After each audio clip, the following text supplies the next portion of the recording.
au niveau des DMS, avec nos propres ressources, nous avons lancé depuis le samedi une campagne de sensibilisation avec nos moyens de bord, avec ce que nous avons comme information qu'on a pu avoir au niveau du site de l'OMS, pour pouvoir organiser une petite sensibilisation vers la population.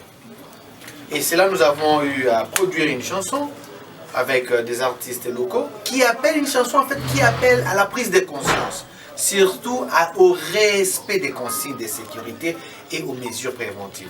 Nous avons réalisé organisé une caravane dans la ville où on a continué à sensibiliser la population. Mais lorsque nous étions en train de faire cette activité, nous avons constaté que la population n'était pas informée. Et ça, c'est ce qui est plus grave. Il est certes vrai qu'aujourd'hui, tout le monde peut avoir accès à la radio, mais vous connaissez avec la problématique de l'électricité dans la ville, c'est pas tout le monde qui a accès à la radio 24 heures sur 24. Nous avons constaté également que la problématique, le problème en lui-même du coronavirus, il n'est pas perçu de la même manière, notamment sa dangerosité, n'est pas perçu de la même manière par toute la population. Et les gens ne parviennent pas à comprendre, à se justifier à leur niveau, pourquoi est-ce que le chef de l'État a pris des mesures aussi draconiennes allant jusqu'à interdire la tenue de culte dans les églises. Avec tous ces éléments-là, il y a une forme de confusion qui est entrée, qui pénètre l'esprit de la population, ce qui est plus grave. Nous avons aussi constaté qu'il n'y a pas de message rassurant, ce qui expose en fait la population non seulement à ces risques-là de la pandémie du coronavirus, mais à une psychose. Et la psychose qui, elle, aura des effets néfastes.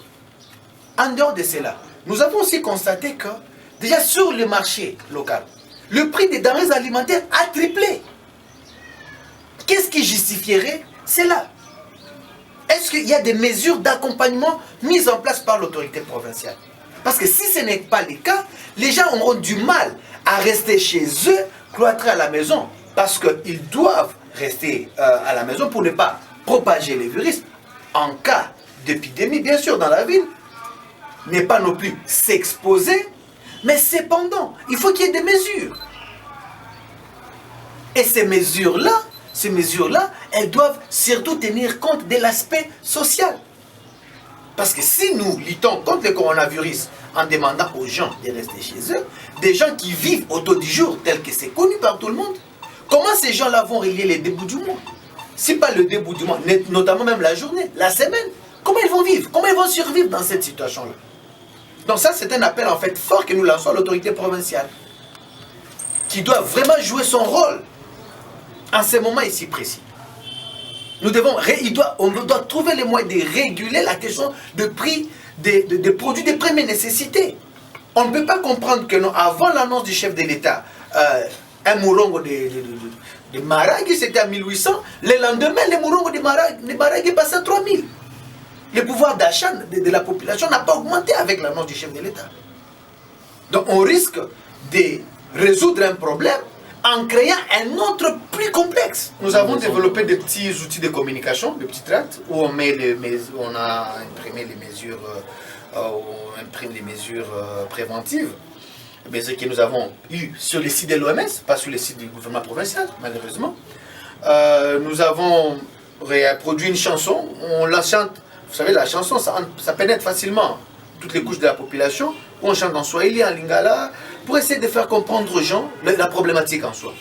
Et nous avons aussi pensé organiser des caravanes dans la ville. Déjà, on ne peut pas mettre tout le monde ensemble compte tenu de mesures, de ne pas mettre beaucoup de gens au même endroit. Alors, nous avons pensé organiser une caravane motorisée qui passe, tout en annonçant, tout en communiquant avec la population sur le vrai problème, la problématique du coronavirus. En fait, c'est un ensemble de stratégies que nous avons choisi, que nous avons identifié pour communiquer avec la population. Jusque-là, moi je le fais étant que Congolais, par amour patriotique, par amour pour ma ville, parce que la ville de Goma elle m'a tout donné. Ouais. Alors, je me dis, on ne peut pas rester bras croisés, attendre qu'il y ait quelque chose qui viendra de l'extérieur. On s'est dit, avec les moyens des bords, nous essayons de faire quelque chose. Et vous le faites en qualité de coordonnateur de Save Act 1000? Non, non, ça c'est dans le cadre de JMS, Jamal Multimédia Service, qui est une entreprise dans le multimédia. On a toutes les ressources pour mener ce genre d'activités.